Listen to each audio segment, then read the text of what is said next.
Bijan, one of the big questions of our time is the question, are we alone? Yeah. Is life teeming in the universe, or is Earth unique in its capacity to support life? And you're an ideal person to ask this question. You're a physicist, you're a Christian, but you also are working to build the instruments that astronomers are using to search for extrasolar planets and life beyond our solar system.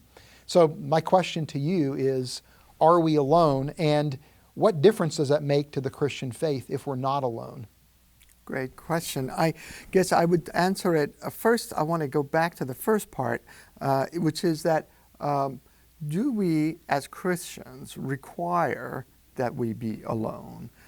Speaking as a Christian and from basically what the Bible tells us, we have no a priori commitment to being alone in this universe. God sovereignly could choose to create a multitude of planets, billions of planets with life of all kinds anywhere He wants. He is sovereign to do all of that. Nothing precludes Him from doing that. That is consistent with our Christian thinking. So if life is found on another planet, we would say, wonderful. Praise God, He created life somewhere else.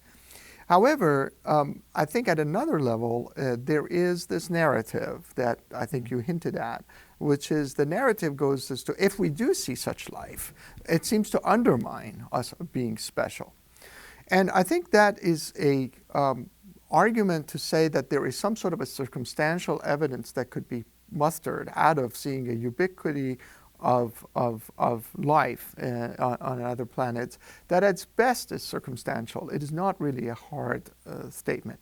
And it has a particularly hard time working when already we concede that, no, we don't concede, we actually assert that God could sovereignly create anywhere He wants to. So it's not going to show anything.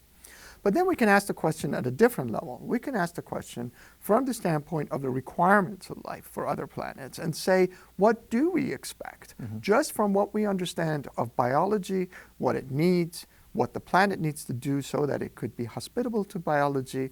And when we do that exercise, and that exercise has been done now for many, many decades, and it's becoming more and more sophisticated in the field of astrobiology, we find that the conditions for habitability are very exacting to a large extent. And so then you have what that does is that then we have a priori estimates of just statistically what we should expect in terms of life in other planets, especially habitability of planets for life. And then you can get to a situation, and I think we're well on our way to getting there, where we already know statistically that those things are extremely unlikely.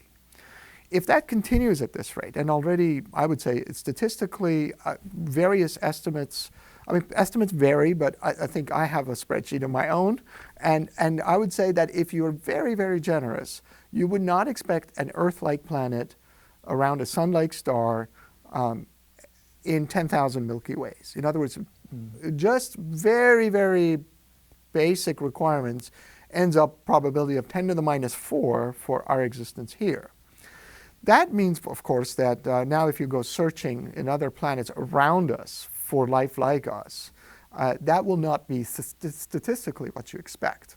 So what happens, let's say, that you find one now, despite that? It would be the same as observing something that you already a priori know statistically shouldn't happen. You go to a gambling casino and you see this guy, every time he rolls the dice, he gets a favorable number. And you go, oh, gee, I guess he's a really good dice thrower. No, you already have an expectation of what's statistically possible. You say those dice are rigged. So we are in a similar situation as we are getting more complete in our understanding of habitability, that in fact the observation of life or a habitable planet, and particularly life on another planet, is probably going to be an observation of special creation, of something interventionist, than it is an observation of somehow some evidence for natural processes randomly producing this, because we already know that those processes are no longer enough. The statistics don't work for us to have in our vicinity such a planet.